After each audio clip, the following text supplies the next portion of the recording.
Joining us now, News Nation's chief Washington anchor, Leland Vittert. So, Leland, what do these admissions of guilt do? What is it going to do to Joe Biden's campaign here moving forward? There's a question of how much of this is already baked in, right? That the world sort of always thought that Hunter Biden was a young man with a lot of problems: drugs, alcohol, prostitutes, on and on and on. The thing that this might do is actually really help Joe Biden's campaign, because he can now say, hey, look, the DOJ has investigated my son. All they found were these two little tax issues and this gun thing it seems like a pretty piddly charge. He's paid his debt to society, and we're now all moving on. So all of those accusations that the evil Republicans have made, again, this would be the campaign talking, are gone. And you're sort of already seeing that from Democrats right now. Look, Hunter Biden was investigated for 5 years by a Trump-appointed attorney, and all they have is this. This is nothing.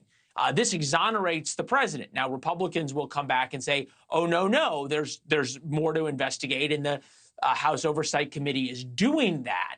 The real question, I think, here is in terms of what do the American people really believe beyond tax evasion and this gun charge? Is there a there? And by this, we have to always talk about the link, because so far we know that Hunter Biden has gotten some incredible opportunities in payments over his years, millions upon millions upon millions of dollars when afflicted by all of these terrible problems. That doesn't happen to anybody but somebody with the last name of Biden. Now you then say, okay, how do you link this to Joe Biden? And nobody, including the Republicans on the Oversight Committee, have been able to do that. They've created a lot of smoke between the two of them, but there's been no fire so far. Obviously, it's a long time between now and next November for them to find that and present that. Well, certainly, and I think that's the big question. What will these investigations reveal? How do you think the GOP, with the information we have right now, what is the messaging from the GOP as it sits? You heard that in Blake's report, right? This is, hey, what an ultimate sweetheart deal. And you're already seeing comparisons to other people who have had income tax problems, many high-profile people, think about Wesley Snipes and others, who have ended up in jail.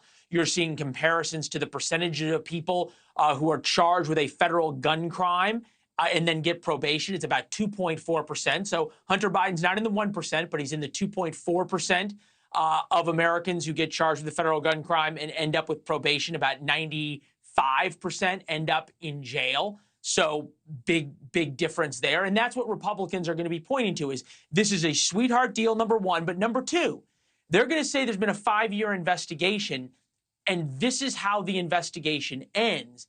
They're going to want to know what was uncovered about Hunter Biden's dealings with foreign entities and foreign governments and foreign nationals. How much was he paid? And what the government, what the Department of Justice uncovered in their investigation that they then declined to prosecute. And that's sort of the pot of gold that Republicans are going to always promise is at the end of the rainbow. And they're going to say, we want that. And until you show us that, there must be some wrongdoing that's being covered up. Whether or not they can convince the American people of that is the real question. Thank you for watching. Go to newsnationnow.com to find News Nation on your television provider. And don't forget to click the red subscribe button below to get more of News Nation's fact-driven, unbiased coverage.